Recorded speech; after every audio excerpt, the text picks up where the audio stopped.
Hey Jenna, how's it going today? Good. How are you? I'm doing really well. You look like a completely different person. Let's just start there because your transformation, it almost took a moment to identify that you were the same person before and after. I mean, People don't think it is. They think I'm lying. it I've could been told that I'm lying. it's one of the bigger transformations I've seen before. What did you do to get to where you are today? Like what was the process? And it's actually almost this week will be exactly 2 years.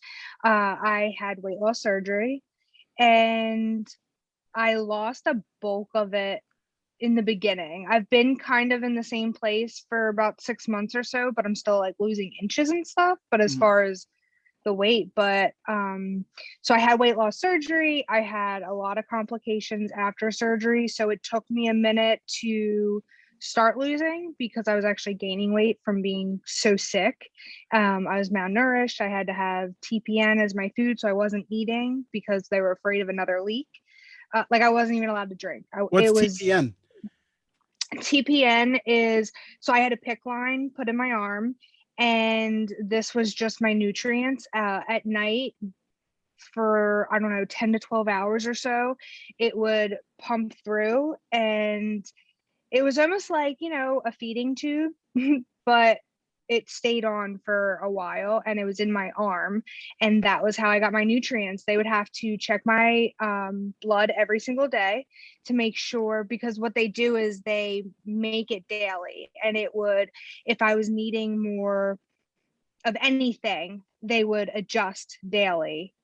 And Right. so they had to check it to make sure, and I was on that for a little while because I wasn't allowed to eat. Right. So was it bariatric? Did they cut your stomach? Like what did they have to do to you? Oh, I had the duodenal switch, and so that's like the sleeve, and I call it just rerouting. It's the easiest way. So it's a very invasive one, but I had a lot to lose, so it was the best option for me. So what happened is with my surgery, I had it and I was really good for the first day. I was up and moving and walking, and then I ended up with a leak, and I had every sign of sepsis and it was ignored essentially. And if it was COVID and my mom wasn't there, I wouldn't be here. It would have been a lot worse of a situation.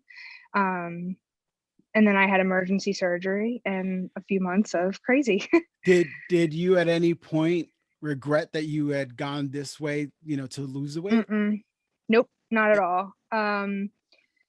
I knew, even though it was tough, fortunately, I had pain medicine to help. I think it kept my sanity, to be perfectly honest. And I had my family there to just deal with everything. So I could just be there. They'd tell me now, they're like, you didn't want the TV on, you didn't want anything. Like my dad came and he just sat there and he worked from my bedside with no TV, no noise, no nothing. And I just could heal, and I knew I was going to get through it. I just had to get through it. And to this day, I was going to die if I didn't do it. Like I was just going down that hole anyway. So I feel like at least if I died, I would have died trying. Right. Um, What was your process of coming to that decision? Because let's talk about how much you were weighing, how it felt, what were you going through that you finally said, like, I need to do this. okay, so I guess I can backtrack a little bit because this wasn't my first rodeo of looking into surgery. I had been heavy my whole entire life. My mom put me in Weight Watchers in like third grade, so weight has been my identity my whole life because it's just been a big deal. I mean, I was very active. I played a million sports. Like it's not, but it just was my life. When I was in high school, I had looked into having it done. And my dad pretty much told me, you want it, you have to pay for all the copays, you have to pay for everything. I couldn't do that. It was $200 and insurance didn't cover everything. And so it was there, which, you know what, I wouldn't have been ready. So it's fine. I moved here to North Carolina, and when I got on my husband's insurance, I had thought about it, but my insurance didn't cover it. And then I don't know, something just made me look into it again because I had different insurance and I could get it. And I was like, I'm doing it. I'm tired of being tired. Um, Even though like I knew I wasn't living now, I really see how much I wasn't living. So I was done. I was tired of it being my identity in a negative way. I still feel like it's my identity, but now in a happy, positive way. So You had gone through different roads to try to lose the weight. How did that go? Did you ever lose a little bit of weight? Was it frustrating for you? um so when I was in 8th grade, I had done LA weight loss and I lost like 40 pounds. And then I essentially stopped going. And then, of course, I gained it back. And when I was in 3rd grade for Weight Watchers, I did lose like 20 pounds. And then we stopped going. And so those two were like my biggest things. Like I never did, the diet pills. I was never like into real fad diets. Um, I think the only reason I had any success on Weight Watchers or LA weight loss was because it was kind of like what I do now, like very well rounded. It wasn't very restrictive. It gave you room, to kind of play. It was just like, these are your guidelines of what you should have in a day, how to make those better choices. Yeah. It's really difficult, right? Because you kind of, I feel like weight loss is the thing that, like you said, just your weight was your identity, which I don't know if Mm-hmm. people who haven't gone through that understand that. It's you remember all these moments in your life where your weight was either a topic, the issue, the problem. And I think those things weigh on a person mentally because Mm-hmm. it's a constant burden. It's a burden to yourself, first and foremost. It's a burden to people around you. And then you kind of feel smaller, like you almost want to hide. Like, do you relate to that? Absolutely. Yeah. Yes. And then I think too, like when I look at it and I look back, I think it was like something was wrong with me because I was so young. And I look back and I remember thinking I looked like what I looked like before surgery. And I'm like, oh my God, like if I could have, I don't, okay, so I talk about how my mom and I's relationship with food was really difficult. And I feel like way back when, and my mom did the best as she could, and we've had many conversations, but if she could have just made the natural changes, the healthier changes, didn't make it such a thing, I probably would have honestly grown out of it. Because, like I said, I played so many sports. I would leave one practice to go to another. I was very, very active. And I think I would have grown out of it. But because it was kind of my mom's thing, she didn't want me to grow up overweight in high school like she was. She, it became a thing. Like, so if I put too much ketchup on something, like, you know what I mean? I always felt like I was being watched. And my sister and I, we talk about it now, and we're 10 years apart. So if I was 7, she was 17. So you can imagine like the life that, you know, at that point. And if she was just at the dinner table looking at me, I'd be like, Mom, she's staring at me. But it was, now that we look back, it's because I always felt watched when I was eating. Wow. So it created a really big mental thing. And I do take ownership. When I got older, I made those choices to be a rebel and whatever. But yeah. Well, it's kind of it plays into what diet culture is for a lot of people and why a lot of times a diet doesn't work because of that restriction, because you feel watched. I mean, and you probably feel like the spotlight is bigger on you when you are overweight, when you are unhealthy. So like it's a conversation, it's right there front and center. I mean, Mm-hmm. what do you how do you get past that mentally? Because I that's the kind of stuff that when you're young, it's built in you. Like that becomes the thing, and you're still dealing with that today.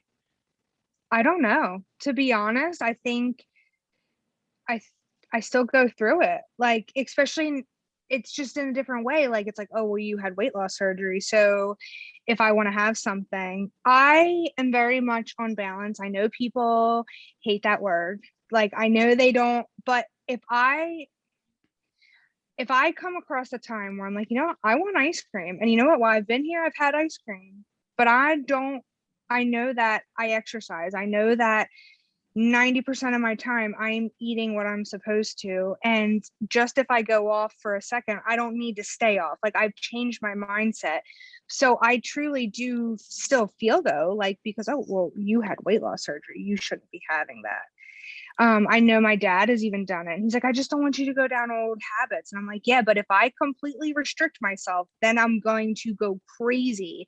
I said, because there's times where I'm like, all right, I really want ice cream, but I'm like, I know it's because I'm emotional right now. So I won't allow myself to have ice cream then, because I know it's not like, oh, I'm out. I'm just in the mood for this. This is the situation. I have to make those decisions on, is this just emotional? Am I eating because I'm bored, because I'm sad or whatever? Or is it, I'm just going to make this decision today? But you have eyes on you because you had weight loss surgery.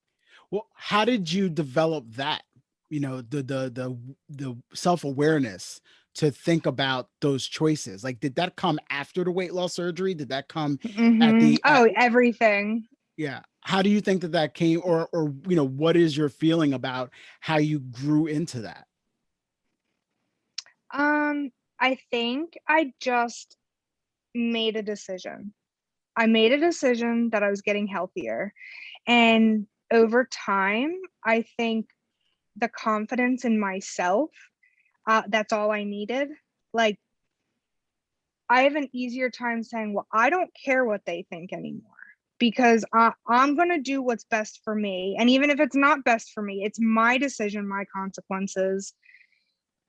Do you know what I mean? Like, I I'm no longer going to beat myself up, and I'm no longer going to beat myself up for what other people think, Right. because I've learned that they only know what they know, and they can only do what they can do. I don't know how to explain No, I it, think you but do, because you went through this journey, it's a process. yeah, like you've gone through this journey and you had to make sacrifices. And listen, the decision to make, or the decision to get weight loss surgery is not an easy one, I would imagine, because you're also being Mm-hmm. told the same way that we're talking about all these other things and restrictions and eyes on you.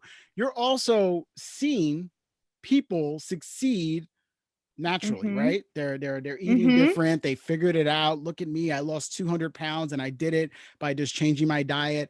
And for someone like yourself, when you're not succeeding and you're frustrated, it's got to be a little disheartening. So making that leap to say, well, I'm going to do it this way, I imagine that wouldn't be difficult, or that would be It difficult.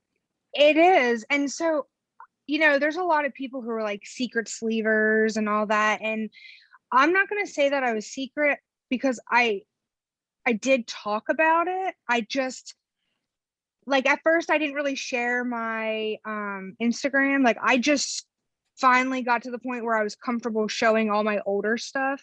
But when I was going through the 6-month process, I only told like my people. Like, some people at work knew, but I just was like, I know this is what I need. I know this is the right decision.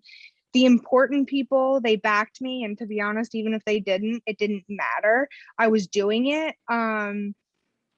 And I just didn't want, I just had to focus. That was really what it boiled down to. And then I got sick and I kind of fell off the face of the earth. But as soon as I was okay, I like went back on Facebook and I was like, so I'm sure you guys like noticed that I haven't been around, because I literally couldn't even get in my phone, which was a Face ID. I was just so gone.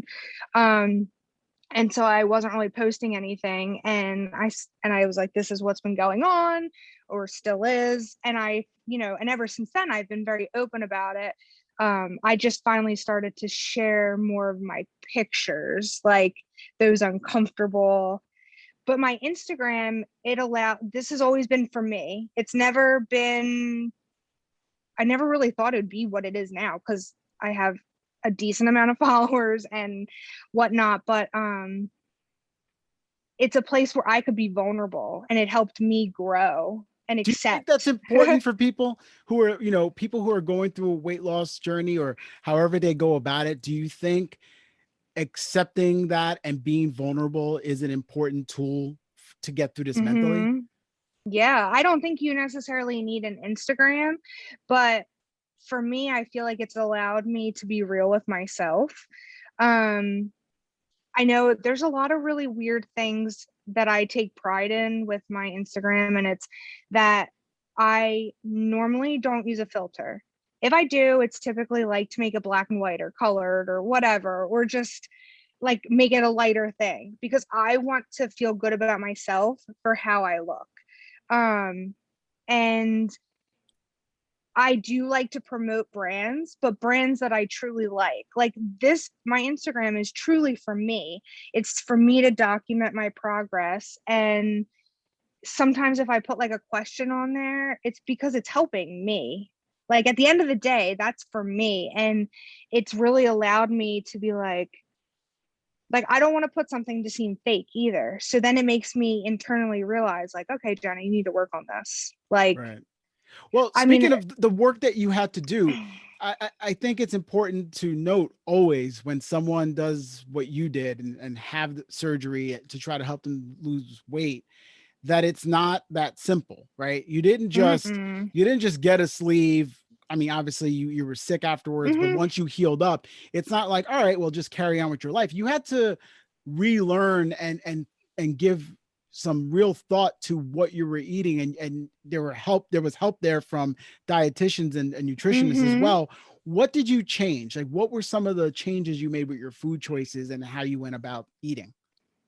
Um, Protein first, always. That's kind of the core to I feel like bariatric surgery. Um, and obviously portions. And I don't like to have things in the house that I shouldn't have in the house. I don't like to go to the food store if I'm hungry. I try to be prepared as much as I can. Um, I try to also give myself grace at times. Like I just try to find the balance, and I'm still learning. I still have so much to learn. And I just, instead of like thinking, oh, by this date, I have to have this, I have to be here. No, it's a lifelong journey. This is how I'm going to be forever. And I don't put that pressure on myself. Like I'm also not lax, but It's easy to put pressure on yourself though, because mm-hmm, you made this big thing. You put a monetary investment, you've put time investment into this. This is, mm-hmm, in a lot of ways, I think for people when they decide to do weight loss surgery, this is like the last straw. Like this is like their mm-hmm, last beacon of hope. And if they can't make this work, what are they going to do? So I yep. imagine that's an immense amount of pressure. Now, for you, you succeeded through that. What was that feeling like when you see that this is working? I mean, you've lost, how much weight have you lost? Like About, right at 250. I mean, that's incredible. And that's not done like with a simple procedure in a hospital room. Mm-mm. So what does that feel like when you look back? You're sharing pictures, you're being vulnerable, you're seeing the old you. People don't even believe that the old you, if it wasn't for the tattoos, they probably wouldn't think like there was a No, they change. said they were even the wrong tattoos.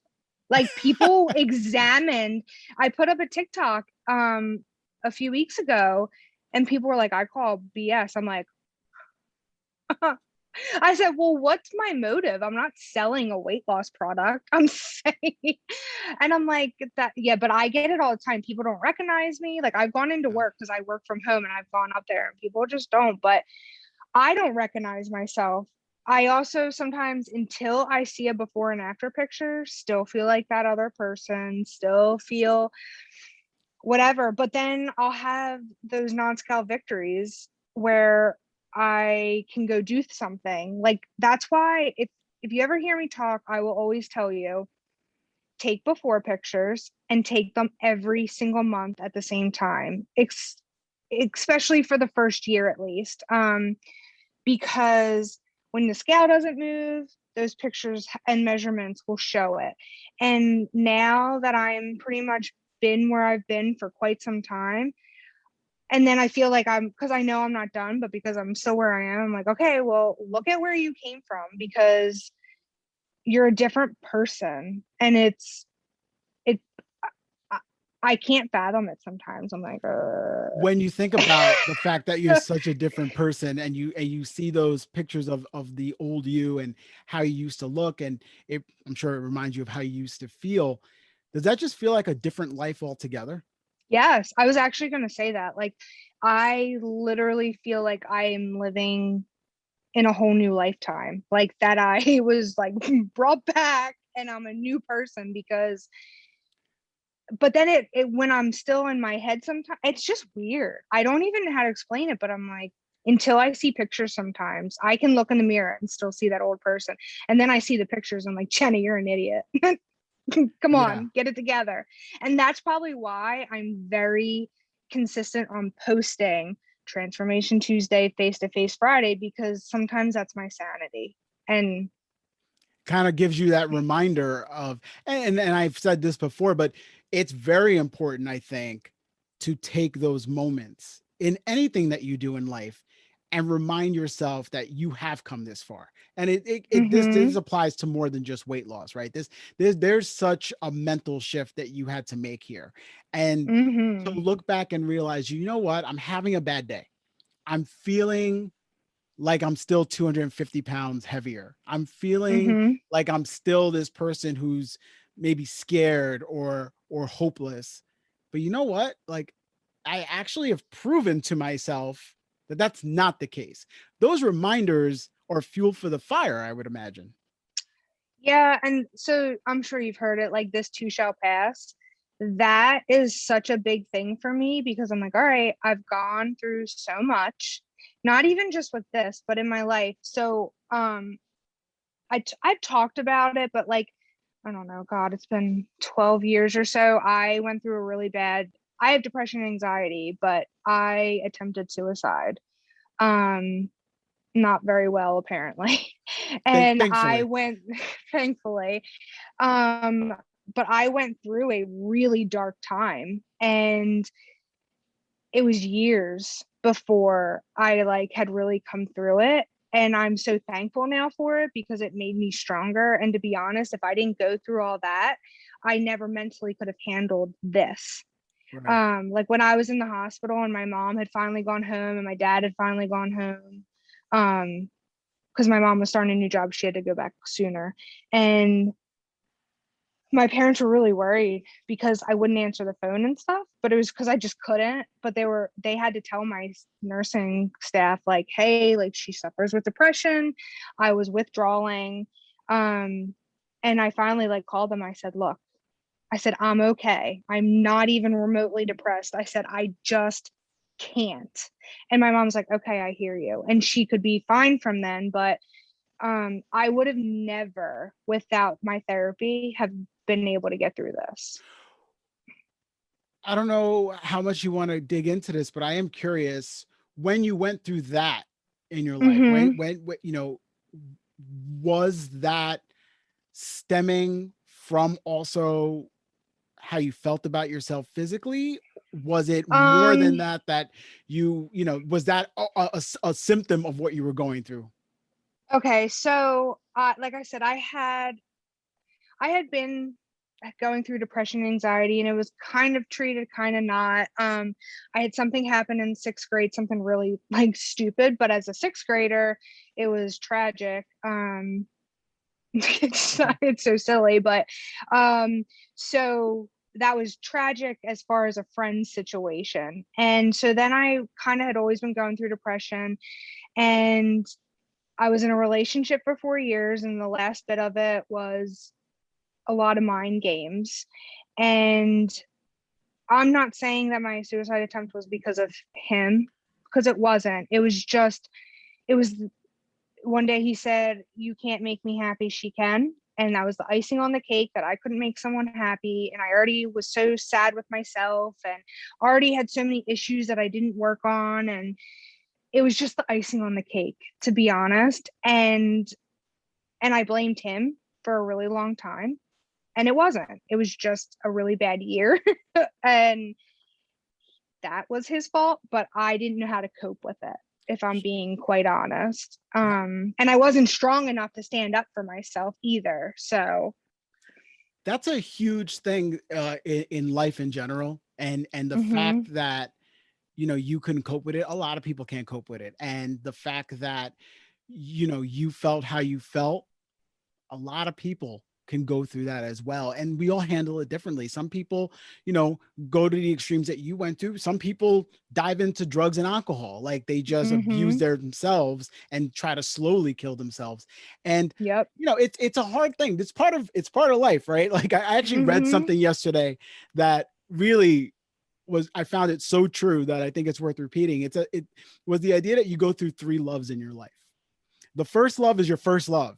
It's your first experience of love. You kind of feel all the good, like, you know, I hate to say it, but juvenile feelings of love. mm-hmm, And it, because it's your first experience, it matters. It matters.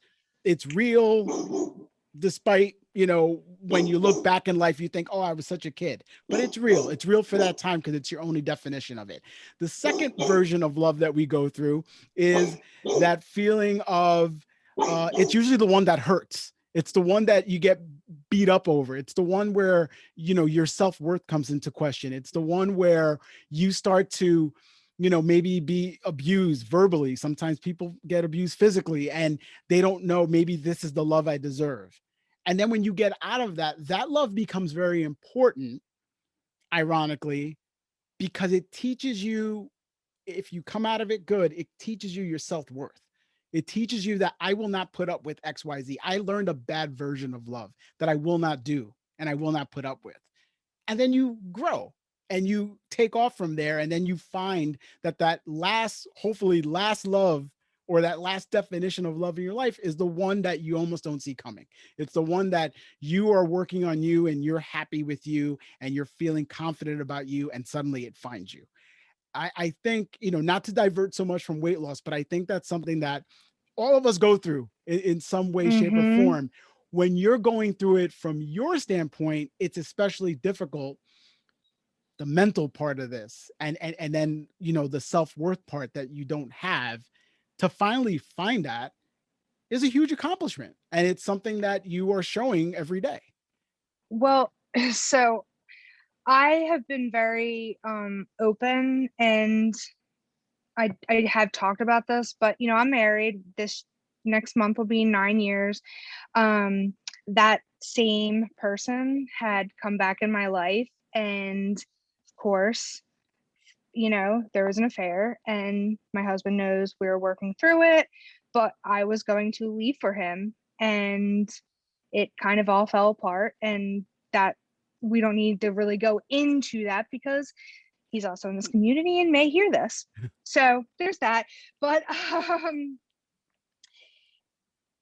looking back at how I handled it before and it happening now, obviously a lot of emotions were brought up, but you have to think, like, I was going through such a change with this weight loss that it allowed me, you know, to go to that place. And it's just interesting to Yeah. see how different it was handled. And don't get me wrong, like I'm still hurt. I'm still dealing with it, and that's something I work through. But I never would have wanted to try and kill myself again. You know, and I Right. know that I deserve more and better, and like it's just really interesting how it shifted. Well, and that shows with what you've been doing with yourself, with your body, with your health, because you've shifted Mm-hmm. all those things where now you think about things, you take a moment, you pause. Am I hungry? Am I, you know, am I Mm-hmm. emotional? Is that why I want this? Or am I actually needing this? Those changes are big changes. And that's what we go through in a weight loss journey. That empowerment, how does that feel? How do you feel as a person in terms of how much you've changed? I feel stronger. Um, I feel like I have more control. I can be more honest with myself and be like, it's okay. You feel this way. This isn't reality, or this is what reality is. how do I change it? How do I move forward? Do you know what I mean? Like, I'm in control. And even though I might not always be the best, I can always move forward.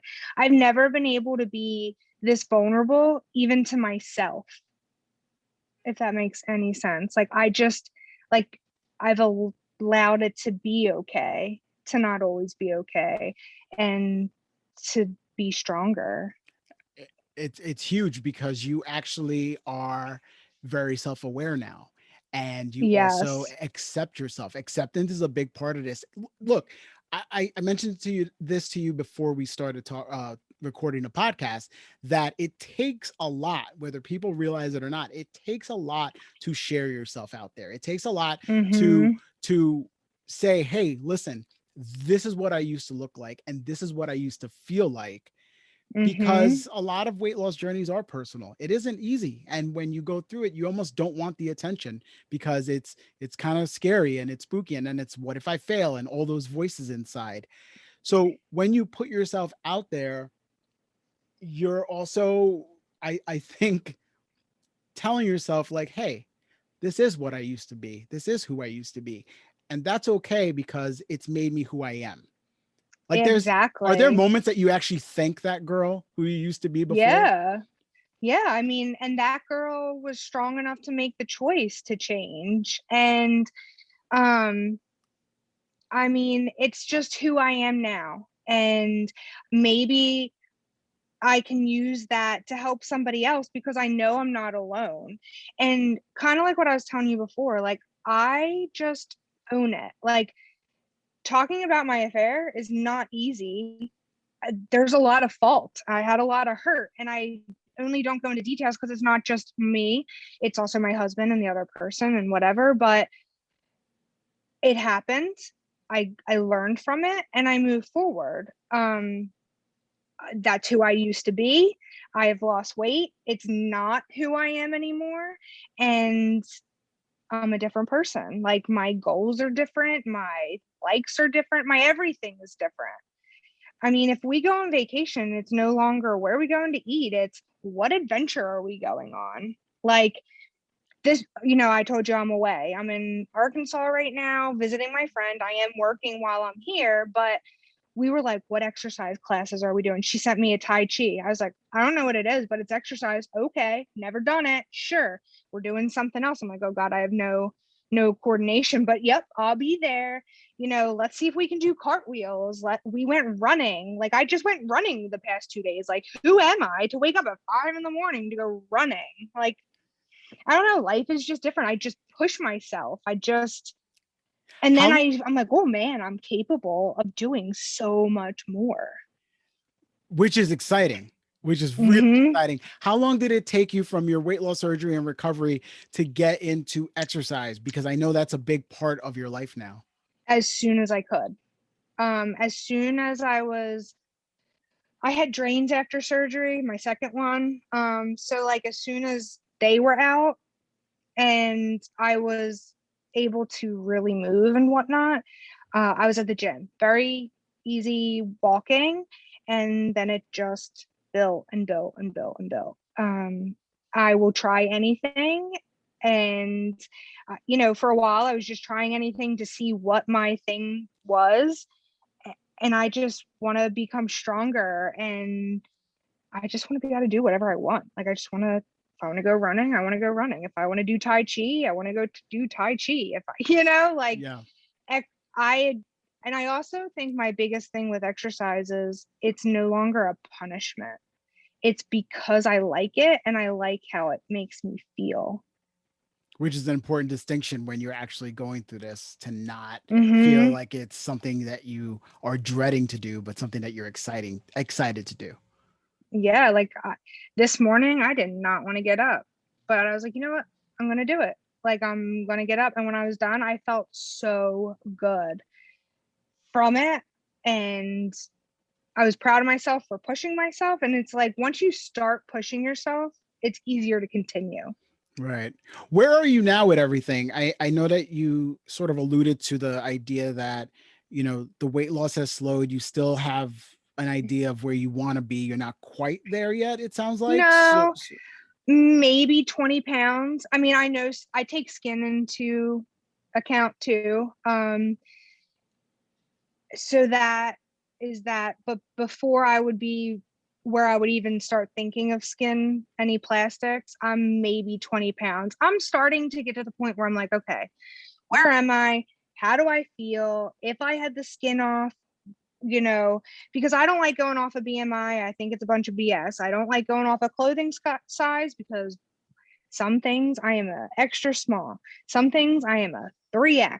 I mean, it is ridiculous. So I refuse to base my self-worth off of any sort of number at this point. I'm not where I want to be yet, but once I get there, then I plan to focus on really like building more muscle.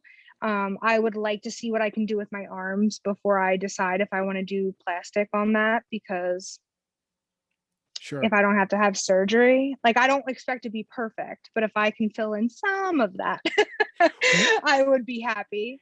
With all this weight loss, something that we didn't bring up, but I know was a problem for you was dealing with PCOS, right? Yes. And Mm-hmm. how did that hinder you from weight loss, or how did that affect your weight loss journey? Um, to be honest, I don't know. I'm sure it played a big role in like before surgery. I don't know that it does now. So I used to never really have a period ever. And then I would get it for 6 months to a year and it would be awful. And then when I had surgery, we knew that it could bring it on because it's just common. And it did. And it was funky for a good 6 months. And ever since then, since first time since I was in high school, it has been how it Normal. should be. And I don't have any sort of birth control because we're talking about kids. So we wanted to take the IUD out and just, see what my body does. And it has been like we thought maybe taking it out would have ended up making it wonky again. And it is not. It is like dead on. And it's really weird that Do you my th- body is working the way it's supposed do to. you think the weight loss attributes to that? Yeah. So we didn't know if I could get pregnant. And I still might not be able to, but my doctor said, your surgery may have like kind of fixed those problems. Right. So, Which is why, weight loss is, as you said, it's so much more than any number can define. It's about your health and what's going on inside. And it's a mm-hmm. lot for us to carry on so much extra weight, and to be able to fix that. It's not, listen, we love the aesthetics, right? We have to, it's what we see. It's what we see. It's how we identify in many ways, but what's going on inside. And in your case, and so many cases, it's not just the physical, it's the mental. The mental is a big part of Oh, this. And yeah. that's why you've gotten as far as you've gotten. So what are some of your goals moving forward? I would like to get to whatever I decide is my goal, like whatever I think is sustainable. I would really like to get to that point, and from there, I want to become stronger. I'm not saying I want to be a bodybuilder.